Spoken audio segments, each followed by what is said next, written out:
हम पढ़ रहे हैं गणित कक्षा 6 से 8 के बच्चों के लिए आओ करे और सीखे, जो कि बेसिक गणित है, जो कि हर बच्चे को आना चाहिए। यदि आप ये पूरी सीख लोगे तो आपकी गणित बहुत अच्छी हो जाएगी।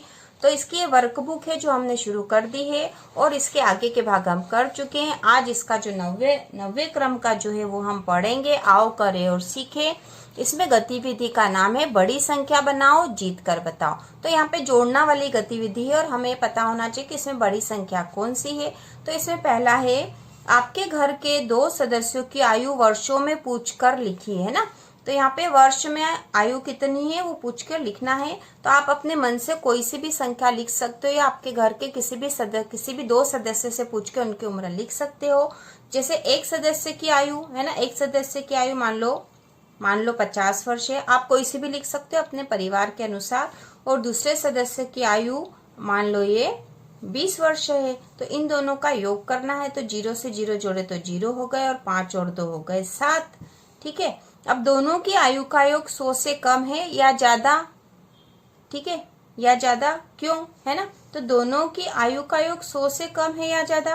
तो ये कम है या ज्यादा, तो ये हम लिख देंगे कि ये कम है, 100 से कम है ये, है ना, 100 से कम है। ठीक है, क्योंकि इकाई और दहाई है, 100 के लिए तो सैकड़ा वाली संख्या चाहिए थी यहाँ पे, तो यहाँ पर ये कम है। ठीक है, अब दूसरा है अपनी कक्षा की उपस्थिति पंजी। ये आपकी क्लास के बारे में बात कर रहे हैं। आपकी कक्षा के जो अटेंडेंस का रजिस्टर रहता है, उपस्थिति रजिस्टर रहता है, उसमें आप उपस्थित बच्चों की संख्या को लिखे। दूसरी कक्षा की उपस्थिति पंजी में से भी आज उपस्थित बच्चों की संख्या लिखे। तो यहाँ पे 2 क्लास में से कोई सी भी 4थी या 5वीं ले सकते हैं या 6ठी 7वीं 8वीं जैसी भी क्लास हो। तो उन कोई सी भी 2 क्लास लेके उन दोनों कक्षाओं की उपस्थिति हमें लिखनी है। तो दोनों कक्षाओं की उपस्थिति को जोड़े, अपनी कक्षा की आज की उपस्थिति, दूसरी कक्षा की आज की उपस्थिति। ठीक है, तो मान लो कि अपनी कक्षा मान लो आप 8वीं में पढ़ते हो तो आपकी उपस्थिति, आपकी क्लास की उपस्थिति है 32 और दूसरी कक्षा मान लो 7वीं है और उसकी उपस्थिति 37। तो इन दोनों को हमें जोड़ना है। तो इन दोनों का जोड़ होगा 7 और 2, यहाँ लिख देते हैं, यहाँ जगह नहीं है ना, यहाँ यही लिख देते हैं। 7 और 2 9 हो जाएगा और 3 और 3 6, 69 हो गए, है ना, जोड़ दिए हमने। पता करें कि विगत दिवस, है ना, विगत दिवस मतलब पिछले दिवस में कक्षाओं की उपस्थिति कितनी थी, ज्यादा या कम थी, है ना। तो पिछले दिवस में उपस्थिति क्या थी, तो आप अभी तो मन से लिख सकते हो क्योंकि कक्षाएं तो लग नहीं रही है। तो आप यहाँ लिख सकते हो कि पिछले दिवस उपस्थिति 71 थी, है ना, मन से लिख दो जो भी हो।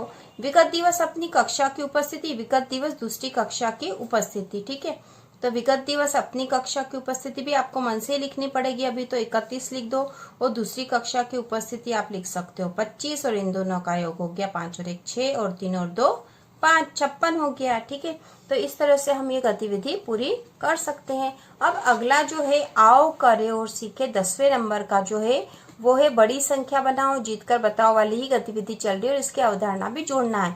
लेकिन ये इबारती सवाल है, इसको प्रश्न जो है इन्हें पढ़ के हमें करना है। तो पहला जो है अजय के पास 10 रुपए के 3 नोट है और 5 रुपए का एक सिक्का है। तो बताइए अजय के पास कुल कितने रुपए हैं। ठीक है, तो 10 रुपए के 3 नोट है, 10 रुपए के 3 है, तो ये 10 गुणा 3 बराबर 30 हो गए। ठीक है, 5 रुपए का एक सिक्का है तो 5 गुणा 1 बराबर कितना होगा, 5 ही होगा, है ना। 5 मैंने इसलिए 0 और 5 इसलिए लिखा है क्योंकि 5 इकाई के नीचे आएगा, दहाई के नीचे कुछ नहीं है तो 0 लिख दिया है। अब इन दोनों को जोड़ देंगे क्योंकि हमें पूछा कि बताइए अजय के पास कुल कितने रुपए हैं। ठीक है, तो कुल कितने रुपए हैं, तो इन दोनों को जोड़ देंगे। 10 के 3 नोट है तो 10 गुणा 3, है ना, 10 में 3 का गुणा कर देंगे तो 10 के 3 नोट है तो 30 हो गया और 5 का एक ही सिक्का है, 5 का एक ही सिक्का तो 5 एकम 5 हो गया। इन दोनों को जोड़ दिया तो यहाँ आया 5 और यहाँ आ गया 3, तो कितने हो गए 35 रुपए। ठीक है, 35 रुपए हैं अजय के पास। अगला है मोनू ने एक एटलस 47 रुपए में, एक कंपास बॉक्स 22 रुपए में और एक कॉपी 12 रुपए में खरीदी। उसने कुल कितनी राशि खर्च करी। तो मोनू ने एक एटलस, है ना, एटलस खरीदा, उसने एक एटलस खरीदा, एक कितने रुपए में, 47 रुपए में, है ना, एक एटलस। ठीक है, एक एटलस 47 रुपए में। एक कंपोज बॉक्स, ठीक है, एक कंपोज बॉक्स एक कंपॉक्स बॉक्स खरीदा उसने, कितने में खरीदा है? 22 रुपए में। और एक कॉपी, ठीक है, एक कॉपी खरीदी। एक कॉपी कितने की है?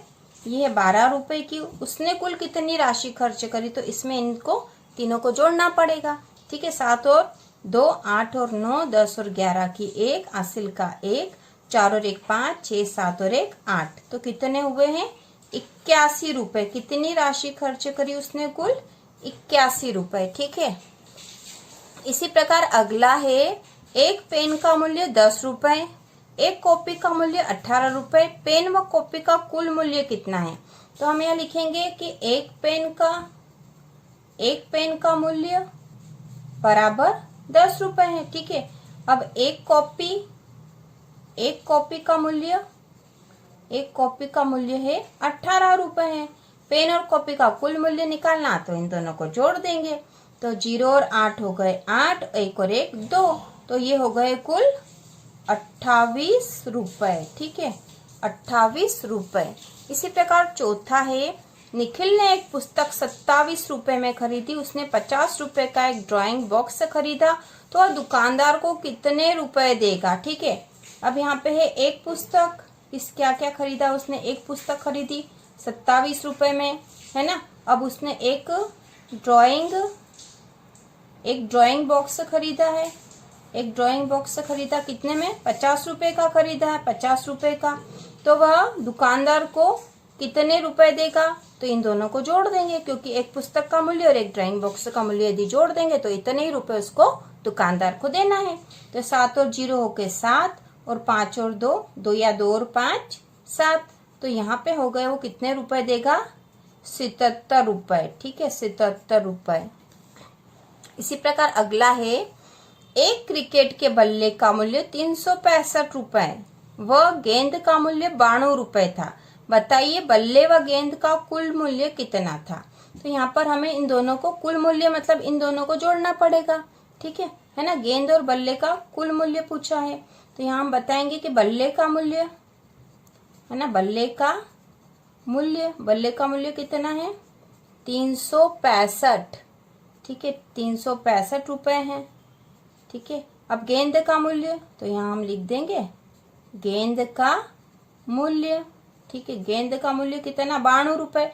तो 92 यहाँ पे इकाई दहाई और सैकड़ा, और ये इकाई दहाई है तो हमें इकाई दहाई के ही नीचे लिखना, 92, सैकड़ा की जगह कुछ नहीं आएगा, ठीक है। इन दोनों को जोड़ देंगे, तो 5 और 2 हो गया 7, और 9 और 6 या 6 और 9 मिलके हो गए हैं 15 की 5, हासिल का 1, है ना। 15 है तो 15 की 5 होगा, हासिल का 1 लगेगा, और ये हो गए 3 और 1 4।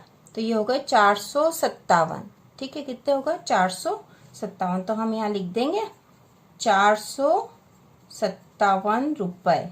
कुल मूल्य कितना हुआ? 457 रुपए। तो इस प्रकार से ये हमने 9वें और 10वें क्रम के जो वर्क बुक में था ये हमने कर लिए हैं।